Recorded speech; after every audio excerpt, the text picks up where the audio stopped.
చాలామంది అనుకోవచ్చు శారీ ఫ్లిప్పింగ్ నేర్చుకోవాలంటే యూట్యూబ్లో ఇన్స్టాలో చూస్తే వచ్చేస్తుంది, చాలా ఈజీ ప్రాసెస్ కదా, వేరే వాళ్ళ దగ్గర అమౌంట్ కట్టి నేర్చుకోవాల్సిన పని లేదు అని. బట్ అదైతే రాంగ్. ఎందుకంటే నేను పర్సనల్గా ఎక్స్పీరియన్స్ చేశాను.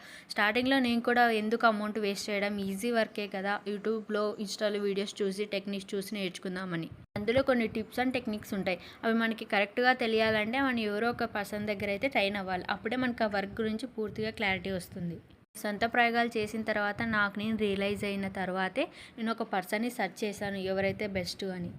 సో వాళ్ళని కాంటాక్ట్ అయిన తర్వాత వర్క్ డీటెయిల్స్ చెప్పారు అండ్ సమ్ అమౌంట్ కూడా చెప్పారు. సో అన్నీ చెక్ చేసి వర్త్ అనిపిస్తే నేను పే చేసి క్లాస్లో అయితే జాయిన్ అయ్యాను. క్లాస్ వల్ల నాకు కలిగిన బెనిఫిట్స్ ఏంటి, ఆ క్లాస్ వినడం వల్ల నాకు ఎంత హెల్ప్ అయింది అనేది మీకు నెక్స్ట్ వీడియోలో చెప్తాను. ఇప్పుడు నేను చేసిన శారీ ఎలా అనిపించిందో కామెంట్ చేయండి. నాకైతే పర్ఫెక్ట్గా వచ్చింది అనిపిస్తుంది. ఈ శారీ ఇంత పర్ఫెక్ట్గా కుదురుతుంది నేను అస్సలు ఎక్స్పెక్ట్ చేయలేదు. చూడడానికి అయితే చాలా బాగుంది.